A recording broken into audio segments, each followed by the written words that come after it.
నమస్తే, welcome to I news. దేశ చరిత్రలోనే కళ్ళు చెదిరే భారీ దారి దోపిడీ వెలుగులోకి వచ్చింది.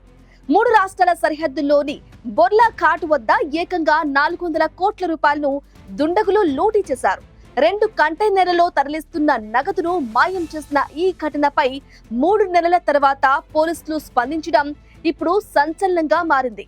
ఆ అడ్వెంచరస్ క్రైమ్ స్టోరీ వివరాలు ఇప్పుడు చూద్దాం. 400 కోట్లు, 2 కంటైనర్లు, 3 రాష్ట్రాల సరిహద్దుల్లో భారీ స్కెచ్. సినిమా ఫక్కీలో జరిగిన ఈ మెగా దోపిడీ ఇప్పుడు పోలీసు వర్గాలను ఉలిక్కిపడేలా చేస్తుంది. కర్ణాటక, మహారాష్ట్ర, గోవా సరిహద్దు ప్రాంతమైన బోర్లా ఘాట్ వద్ద ఈ దోపిడీ జరిగినట్లు తెలుస్తోంది. నాసిక్కు చెందిన సందీప్ దత్తా పాటిల్ అనే వ్యక్తి మహారాష్ట్ర పోలీసులకు ఫిర్యాదు చేయడంతో ఈ నమ్మశక్యం కాని నిజం వెలుగులోకి వచ్చింది.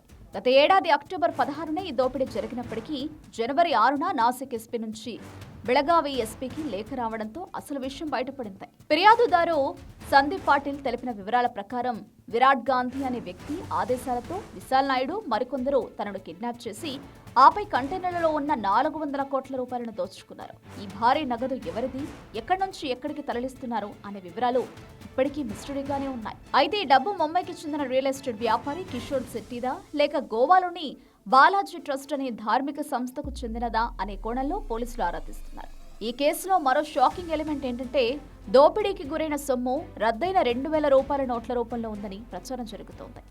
ఒకవేళ ఆ నోట్లు చెల్లనివైతే ఇంత భారీ ఎత్తున వాటిని ఎందుకు తరలిస్తున్నారో, దీని వెనక ఏవైనా రాజకీయ శక్తులున్నాయా అనే అనుమానాలు వ్యక్తమవుతున్నాయి. నాసిక్ పోలీసులు ఇప్పటికీ విరాట్ గాంధీని అరెస్టు చేయగా మిగిలిన నిందితులు జయోష్ కదం, సునీల్ ధమాల్, జనార్దన్ తాయిగుడే కోసం గాలిస్తున్నారు. ప్రస్తుతం ఈ దోపిడీ బెళగావి జిల్లా పరిధిలో జరిగినట్లు ప్రాథమికంగా నిర్ధారణ కావడంతో కర్ణాటక పోలీసులు ఎఫ్ఐఆర్ నమోదు చేసేందుకు సిద్ధమవుతున్నారు. బెళగావి ఎస్పీ రామరాజు నేతృత్వంలో ఒక ప్రత్యేక బృందం దర్యాప్తు కోసం నాసిక్కు వెళ్లింది. దోపిడీ జరిగి 3 నెలలైనా మహారాష్ట్ర పోలీసులు కేసును ఎందుకు గోప్యంగా ఉంచారు? 400 కోట్లు అనే సంఖ్య నిజమేనా, లేక దీని వెనక ఏదైనా పెద్ద హవాలా నెట్వర్క్ ఉందా? ఈ ప్రశ్నలన్నింటికీ పోలీసు దర్యాప్తులోనే సమాధానం దొరకాలి.